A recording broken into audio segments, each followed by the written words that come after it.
ঈদের নামাজ পড়ে খুশির ঈদ উৎসব পালন সারা দেশের সাথে সাথে রাজ্য জুড়ে আজ সোমবার পালন করা হচ্ছে মুসলিম সম্প্রদায়ের সবথেকে বড় উৎসব খুশির ঈদ। সে দৃশ্য দেখা মিলল রাজ্যের পশ্চিম বর্ধমান জেলার আসানসোলের কুলটির নিয়ামতপুরের কবরস্থান এবং ঈদগাহতে আজ সকাল 8:30টায় ঈদের নামাজ পড়ে খুশির ঈদ উৎসব পালন করা হলো। একে অপরকে আলিঙ্গন করে ঈদ মুবারক করা হলো।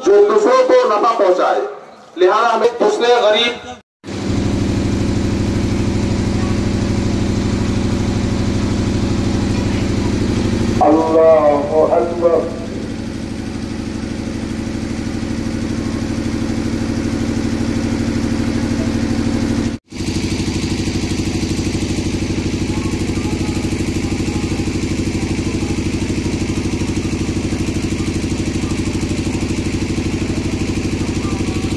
आटे की कीमत अदा करें तो 70 रुपये है। जिन हजरात ने अभी तक सदका फिक्र अदा नहीं किए हैं तो उनसे गुजारिश है कि सदका फिक्र अदा कर दें, नियत करके अपने पैसा अलग करके रख दें।